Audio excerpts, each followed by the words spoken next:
All right, so the next concept that we're going to highlight is another concept that we introduced yesterday in lab, but now we're going to give a little bit more context to and a little bit more kind of overall breadth to. And it's the idea of a heat of formation. Now, heat of formation, by definition, is the energy required to make 1 mole of a substance from its elements in their standard states. And this is going to require us to formally define what those standard conditions are. Now, you might remember from our gases unit, chapter 9 in last semester, we talked about standard temperature and pressure. Standard temperature and pressure being 273 Kelvin and 1 atmosphere of pressure. This is slightly different from what are considered standard conditions for thermodynamics. Standard thermodynamic conditions keep that 1 atmosphere of pressure, but raise the temperature up to 25 Celsius, 298 Kelvin. Primary reason for that change, it's closer to room temperature.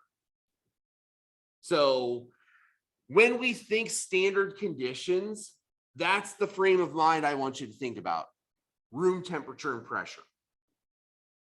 25 Celsius, 25 Celsius, 1 atmosphere of pressure. And so when we say that something is at standard conditions, that's what I want you to think about. If I see this substance, what does it look like? Is it a solid? Is it a liquid? Is it a gas?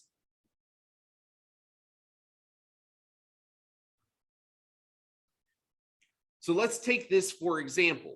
What are the standard states for these different phases? So for water, what phase of matter do we associate with water at standard conditions? Liquid, yeah. And for oxygen, we would tell you that it's a gas at normal conditions.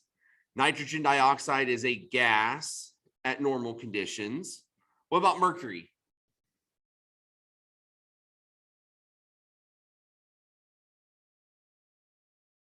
Okay, mercury is a metal, but it is the only metallic liquid at room temperature. Platinum we would think of as a solid, and bromine is like mercury. It is the only non-metallic liquid at room temperature.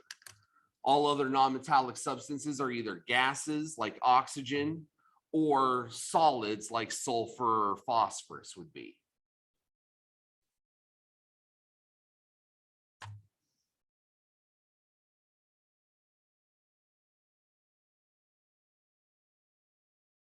For this example question, what I want us to think about is, again, what is that definition of heat of formation?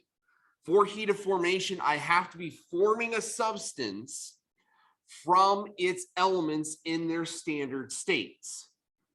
So the formation of steam, is this a standard reaction? Is this a formation reaction? And the way I know is I look at, okay, hydrogen, that's in its standard state, it's a gas. Oxygen, it's in its standard state, it's a gas. And I'm only forming 1 mole of the water. So yes, this value that I have for the heat of reaction, that is the heat of formation for steam. Negative 241.4 kilojoules. I would do similar kinds of things for these other ones.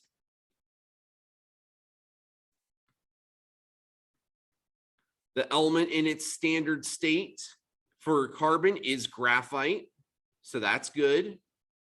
Hydrogen is in its standard state, great. Oxygen is in its standard state, great.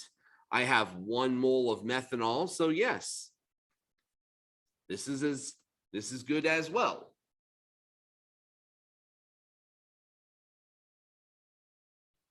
Letter C has a couple of problems. First of all, methane is not an element, so it can't be a heat of formation. The second thing is that heats of formation have to have only the one product. This doesn't meet either of those conditions. And for the last one, phosphorus, white phosphorus, yep, that's okay. Chlorine in the gas phase, perfectly all right. PCl3, that's a good compound, but in order to be a heat of formation, I need to be only making 1 mole of the product. This is making 4. So this reaction is not a heat of formation. To turn it into a heat of formation, all I would need to do is divide everything by 4. So if I had a 1/4 mole of phosphorus and 6/4, which is 3/2 of chlorine to make PCl3 in the liquid phase, the resulting delta H for that would be a heat of formation. And so one important thing that we need to note in these heats of formation reactions is that fractional coefficients are okay. It's okay to have fractional coefficients. In fact, it's always been okay to have fractional coefficients. The reason we've discouraged them up until this point has largely been to prevent kind of this dissociation idea that you can cut a molecule into pieces. Now that we have a really good understanding of moles and of quantity, we can make the distinction between knowing that a 1/4 of P4 doesn't mean that I just pluck off one of those atoms. It means that I've got a 1/4 mole of it. So if I take Avogadro's number and divide it by 4, I'm going to find that I still have lots of those molecules. Same thing with the chlorine. I know that I'm not taking one chlorine molecule and cutting another one in half to give me the 3/2. I've got 1.5 moles of the stuff. And so that was why when we were looking at balancing equations in Chem 105, we said, no. You can't have decimals. You can't have fractions as coefficients, because we didn't want to bring up that confusion when we were looking at things versus the molecular scale and the macroscopic scale. We're experienced enough at this point that we can tell the difference. We know the difference between the two.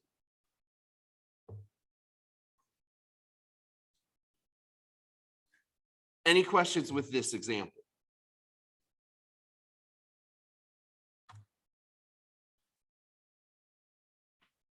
Well, one thing that we can do that's actually really cool with these formational values is we can kind of take Hess's law to the extreme.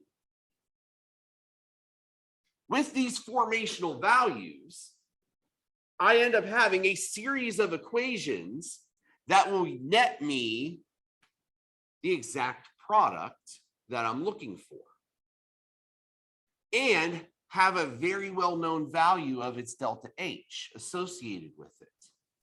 And so for those reasons, you look into a reference like the lecture packet, and you'll see delta H of formation values as part of this 3-column kind of table, and the appendix in the back of your book does the same thing. The first column in that table is the heat of formation value for that specific substance. And you'll notice that that heat of formation value will change based upon the phase of matter. So we've got all that stuff covered. What do we do with it? Well, we can actually use it to predict enthalpy of reaction by simply combining together all of the Hess's law stuff. Now, we don't actually need to draw out all of the Hess's law reactions, but what we can do is we can kind of simplify it.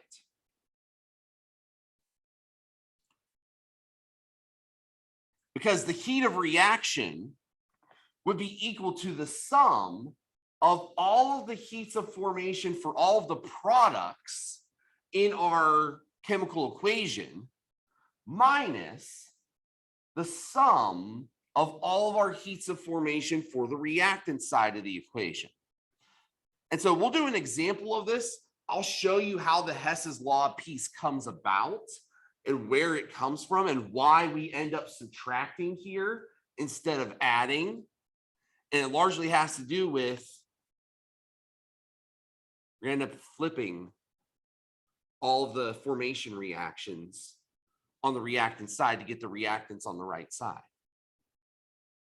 So instead of adding everything together like we would in Hess's law, we end up taking half of the reactions and subtracting them because those formation reactions had to be flipped around to get us there.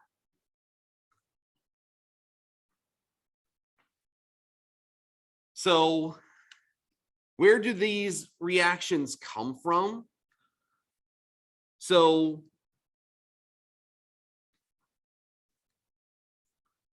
it comes from this.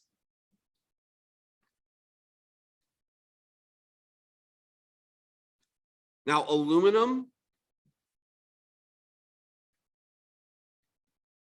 has no heat of formation.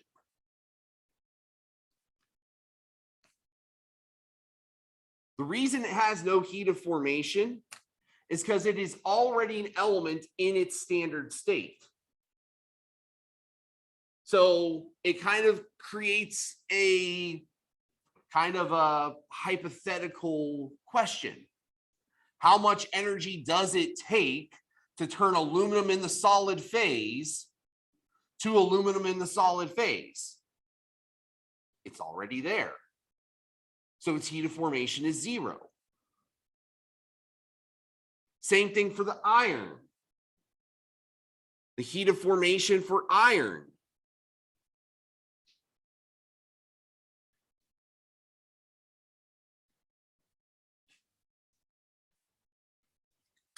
because for the same reasons, iron is already in its atomic state at standard conditions, so it doesn't need any energy to do it.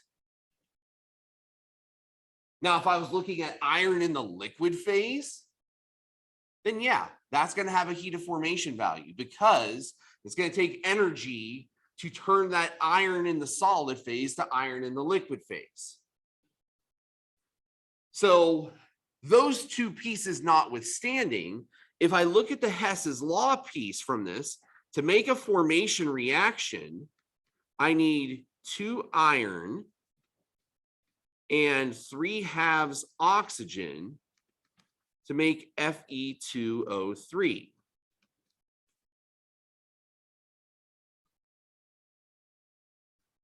And to make aluminum oxide, I would need 2 aluminum and 3/2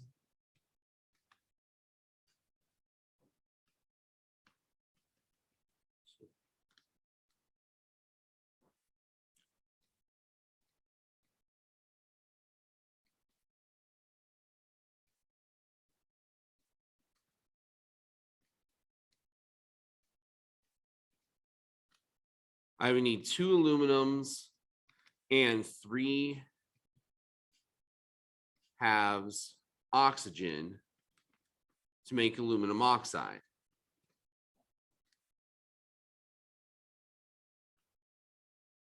Now, the heats of formation that I can find out of the appendix text here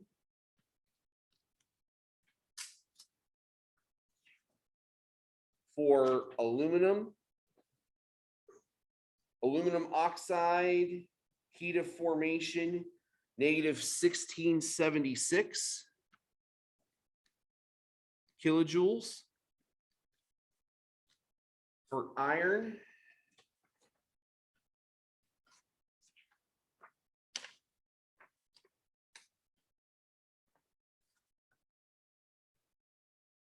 negative 826 kilojoules.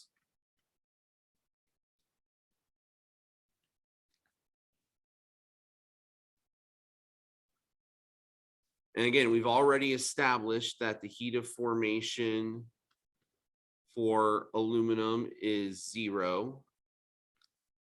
And the heat of formation for iron is also 0.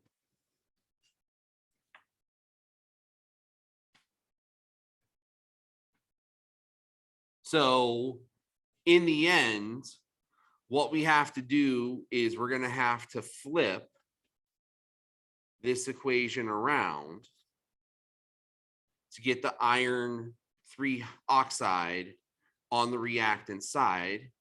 So when we do that, Fe2O3 comes 2 iron and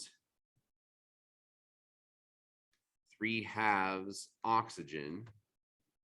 The delta H for that reaction becomes a positive 826 kilojoules. Notice that I did not keep the F subscript here because this is no longer a formation reaction.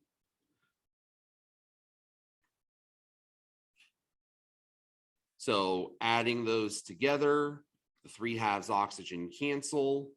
I get 2 aluminum and Fe2O3 make 2 iron and aluminum oxide.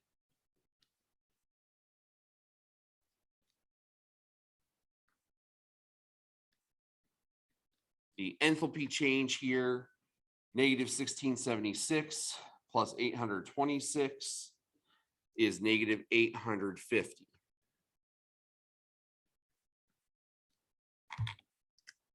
So that's the Hess's Law approach. Now, like I said, with that equation that we just saw, we don't need to do this. And certainly when we get into multiple reactions taking place, this would be really cumbersome to deal with. But why I did this is I wanted to show you the origin, why this equation ultimately works. Because what we're going to do up here in orange, the heat of the reaction is the sum of N times the heats of formation for the products minus the sum of M times the heats of formation for the reactants. Now, don't get all bogged down with what N and M are. Those are just the coefficients from the balanced chemical equation. But what we can do with that information is I can look at this and say, okay, I have aluminum oxide, which was negative 1,676 kilojoules per mole times the 1 mole plus I had 2 moles of iron and 0 kilojoules for its heat of formation. And I'm subtracting from that the sum of the 2 moles of aluminum times its heat of formation of 0 kilojoules plus 1 mole times its heat of formation of negative 826 kilojoules.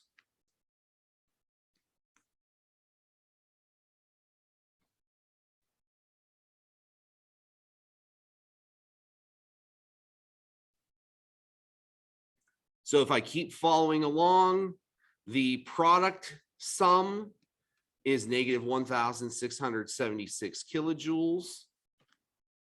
The reactant sum is negative 826 kilojoules.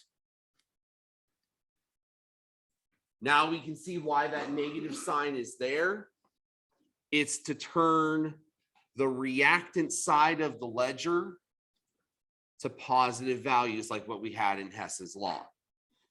So if I do that, I end up with the same negative 850 kilojoules.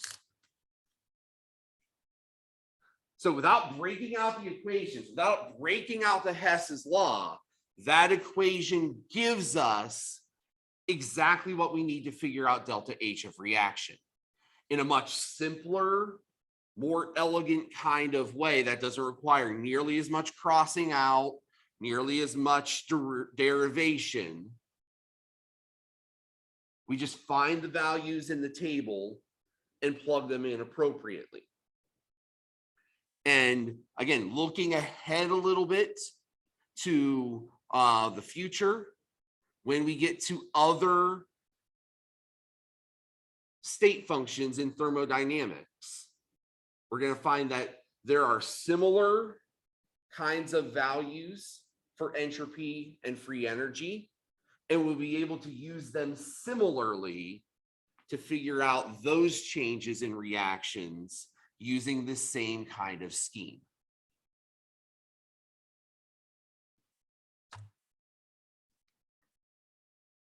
So let's do another one without the Hess's law context, just doing the delta H calculation. Delta H,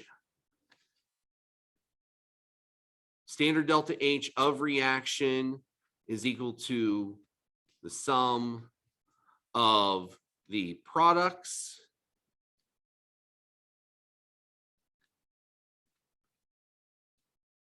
minus the sum of the reactants. So on the product side, we have 3 moles for carbon dioxide gas. Carbon dioxide gas has a delta H of negative 393.5 kilojoules per mole.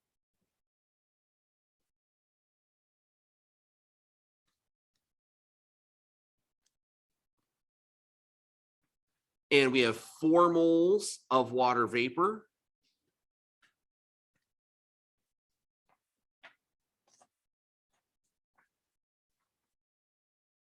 Water vapor has an enthalpy of formation of negative 242 kilojoules per mole.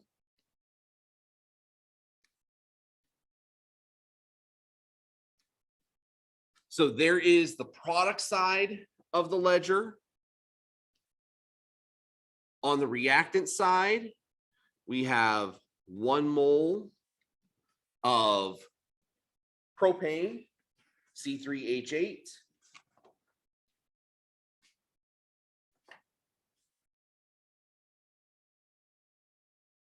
So that is negative 104 kilojoules per mole.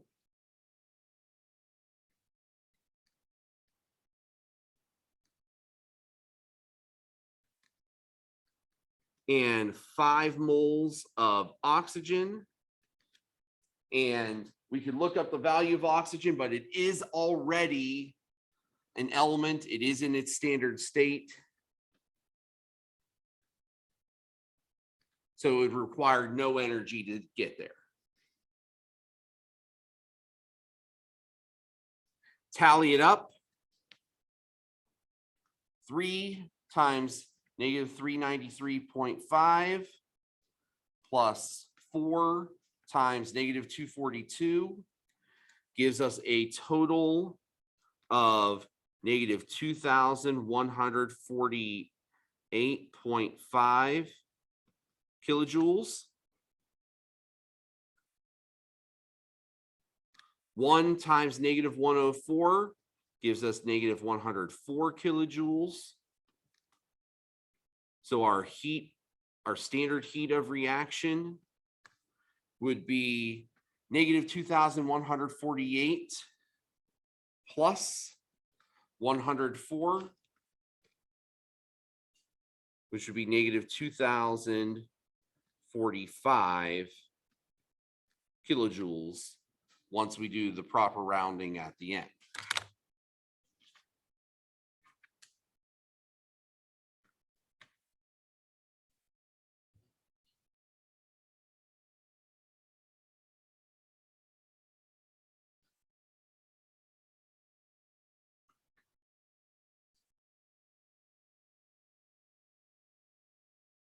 All right, any questions with this?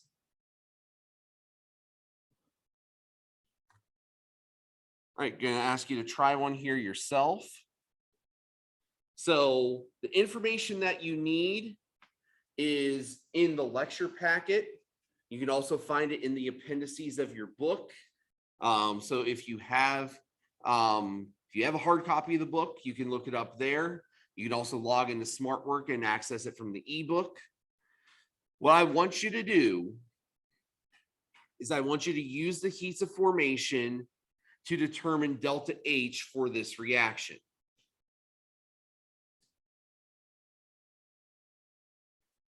So take a few minutes, try to work your way through it, and then we'll come talk about it to close out today. All right, so where we should have started is with this setup. Again, sum of the products minus the sum of the reactants. And so the really important thing out of this is that multiple of these substances exist in multiple phases. So it was really important that you chose the right phase. Otherwise, you would have ended up with the wrong answer. So using the lecture packet, I ended up with, these were my numbers, negative 911 for the silicon dioxide, negative 92.307 for the hydrogen chloride. Real important distinction there because we know that HCl also exists in the aqueous phase, which would have a much different value than this one. And then negative 687 for the silicon tetrachloride, negative 286 for the water. So if I combined each side, I would have got on the product side, negative 1280, on the reactant side, negative 1259, which would have resulted in a delta H value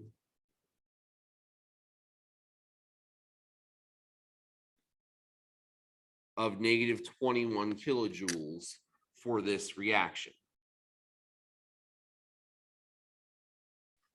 So if your numbers were slightly different, then you probably got a slightly different answer here, depending upon your source.